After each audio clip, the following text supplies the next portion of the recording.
জাতিসংঘ মহাসচিব আসছেন আজ। 4 দিনের সফরে আজ বৃহস্পতিবার ঢাকায় আসছেন জাতিসংঘের মহাসচিব আন্তোনিও গুতেরেস।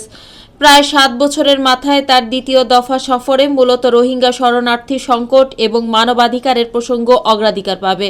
পররাষ্ট্র মন্ত্রণালয়ের এক কর্মকর্তা জানান, জাতিসংঘের মহাসচিব বৃহস্পতিবার 13 মার্চ বিকেল 5টায় হজরত শাহজালাল আন্তর্জাতিক বিমানবন্দরে নামবেন। বিমানবন্দরে তাকে স্বাগত জানাবেন পররাষ্ট্র উপদেষ্টা মোহাম্মদ তৌহিদ হোসেন।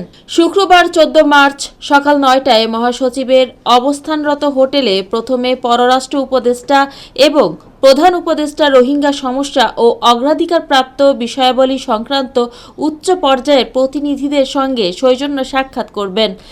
এরপর প্রধান উপদেষ্টার অফিসে যাবেন গুতেরেস। সেখানে ডক্টর মোহাম্মদ ইউনূসের সঙ্গে বৈঠক করবেন। বৈঠক শেষে বাণিজ্যিক একটি ফ্লাইটে কক্সবাজারে যাবেন তিনি। এ সময় প্রধান উপদেষ্টা তার সফরসঙ্গী হবেন। কক্সবাজারে তাদের স্বাগত জানাবেন দুর্যোগ ব্যবস্থাপনা বিষয়ক উপদেষ্টা ফারুক আজম। শরণার্থী ত্রাণ ও প্রত্যাবাসন কমিশনার মোহাম্মদ মিজানুর রহমান জানিয়েছেন, শুক্রবার সকাল 11:30টার দিকে গুতেরেস উখিয়া শরণার্থী শিবিরে পৌঁছাবেন।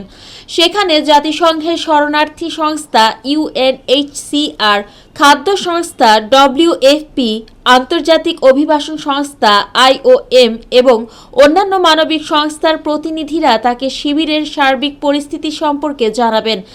এরপর গুতেরেস রোহিঙ্গা সম্প্রদায়ের নেতা, যুব প্রতিনিধি ও নারীদের সঙ্গে 3টি পৃথক বৈঠকে অংশ নেবেন। বিকেলে গুতেরেস কতুপালং শরণার্থী শিবিরে ধর্মীয় নেতাদের সঙ্গে বৈঠক করবেন। সফরের শেষ পর্বে প্রায় 1 লাখের বেশি রোহিঙ্গার সঙ্গে বসে গণ ইফতার অনুষ্ঠানে অংশ নেবেন জাতিসংঘ মহাসচিব ও প্রধান উপদেষ্টা।